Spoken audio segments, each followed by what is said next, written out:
कभी सोचा है कि दुनिया में इतनी आर्थिक विषमता आखिर है क्यों? मतलब क्यों कुछ लोग इतने अमीर हैं और वहीं दूसरी तरफ करोड़ों लोग अपनी बिल्कुल बुनियादी जरूरतों के लिए भी संघर्ष कर रहे हैं? आज हम इन्हीं बड़े सवालों के पीछे के 3 बहुत जरूरी कॉन्सेप्ट्स को समझने की कोशिश करेंगे। गरीबी, असमानता और बेरोजगारी। तो चलिए देखते हैं कि हमारा प्लान क्या है। हम इन जटिल लगने वाले विषयों को एक एक करके आसान बनाएंगे। सबसे पहले गरीबी के मतलब को समझेंगे, फिर देखेंगे कि असमानता को आखिर नापा कैसे जाता है, और आखिर में बेरोजगारी की अलग अलग परतों को समझेंगे।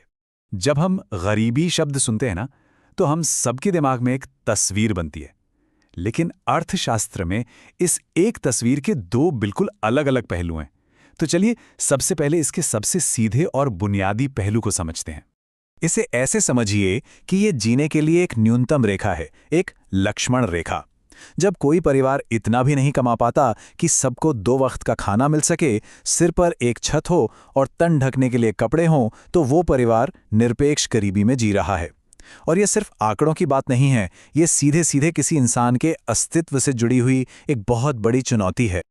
और अब आता है इसका दूसरा, और कह सकते हैं कि थोड़ा और जटिल पहलू। देखिए, सापेक्ष गरीबी का मतलब ये नहीं कि किसी के पास खाने को नहीं है, बल्कि इसका मतलब ये है कि वो अपने समाज के औसत जीवन स्तर से इतना पीछे छूट गया है कि वो समाज का हिस्सा ही महसूस नहीं करता। जरा सोचिए, आज के दौर में अगर किसी के पास एक बेसिक स्मार्टफोन या इंटरनेट ना हो, तो वो शिक्षा और कितने ही मौकों से दूर हो सकता है। इसी को कहते हैं सामाजिक बहिष्कार, जहां कोई समाज की मुख्यधारा में शामिल ही नहीं हो पाता। और सापेक्ष गरीबी का यह आइडिया हमें सीधे असमानता की तरफ ले जाता है। ये जानना बहुत जरूरी है कि किसी भी समाज में अमीर और गरीब के बीच की जो खाई है वो आखिर कितनी गहरी है। पर सवाल ये उठता है कि इस खाई को, इस गैप को हम नापे कैसे? मतलब क्या कोई ऐसा तरीका है जिससे हम इस असमानता को सिर्फ महसूस ना करें, बल्कि अपनी आंखों से देख सकें, एक तस्वीर की तरह जो बस एक नज़र में ही हमें पूरी कहानी बता दे? जी हाँ, बिल्कुल है, और इसका जवाब है लॉरेंस वक्र।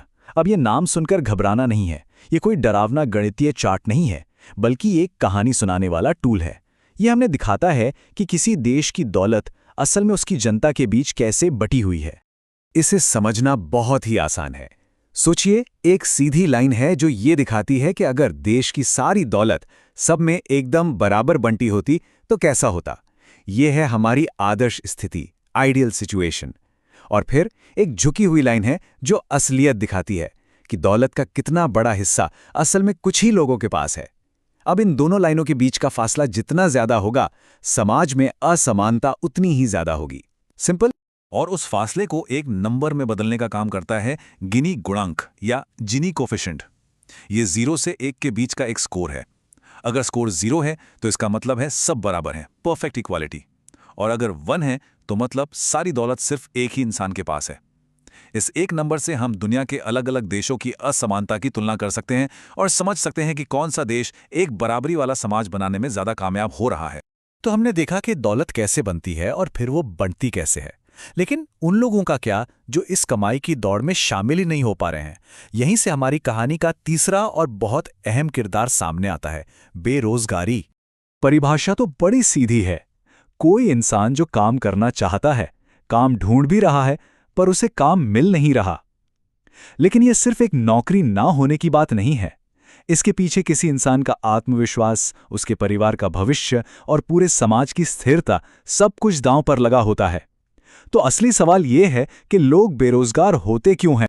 असल में बेरोजगारी एक ही तरह की नहीं होती। इसे एक बीमारी की तरह समझिए, जिसके कारण अलग अलग हो सकते हैं, और सही इलाज के लिए सही कारण जानना बहुत जरूरी है ना? तो आइए इसके कुछ मुख्य प्रकारों को देखते हैं। एक तरफ है संरचनात्मक बेरोजगारी। सोचिए, जब स्मार्टफोन आए तो नोकिया जैसी कीपैड फोन बनाने वाली कंपनियों में काम करने वालों की नौकरियां चली गईं। क्यों? क्योंकि टेक्नोलॉजी बदल गई, पर उनके स्किल्स पुराने रह गए। ये गहरा ढांचागत बदलाव है। दूसरी तरफ है घर्षणात्मक बेरोजगारी, जो कि थोड़ी देर की बात होती है। जैसे जब कोई बेहतर मौके के लिए एक नौकरी छोड़कर दूसरी ढूंढ रहा होता है, तो बीच का जो समय है वो इसका एक उदाहरण है। ये तो एक हेल्दी डायनामिक इकोनॉमी का संकेत भी हो सकता है। फिर आती है प्रच्छन्न, या जिसे कहते हैं छिपी हुई बेरोजगारी। इसका सबसे क्लासिक उदाहरण है खेती। मान लीजिए एक खेत पर काम करने के लिए 5 लोगों की जरूरत है, पर घर के 8 लोग उसी खेत पर काम कर रहे हैं क्योंकि कोई और काम है ही नहीं। तो वो जो एक्स्ट्रा 3 लोग हैं वो काम करते हुए तो दिख रहे हैं, पर असल में उनकी उत्पादकता, उनका प्रोडक्शन शून्य है। और मौसमी बेरोजगारी तो नाम से ही जाहिर है।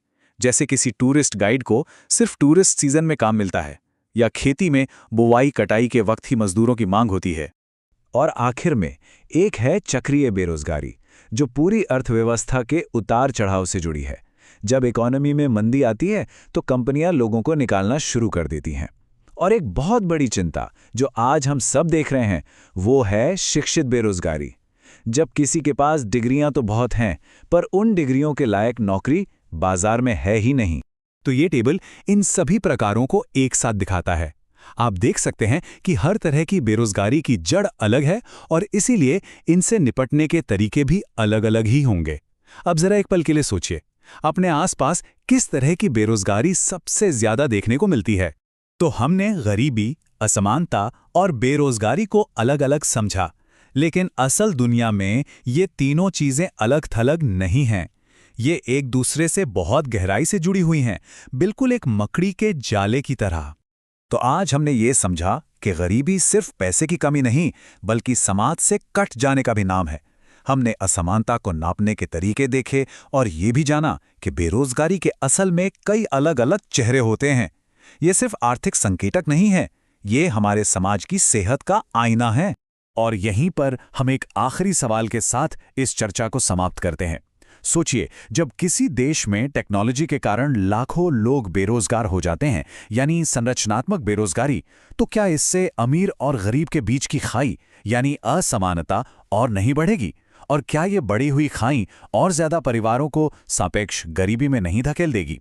ये तीनों समस्याएं मिलकर एक ऐसा दुष्चक्र बनाती हैं जिसमें किसी एक को समझे बिना बाकियों को हल करना लगभग नामुमकिन है।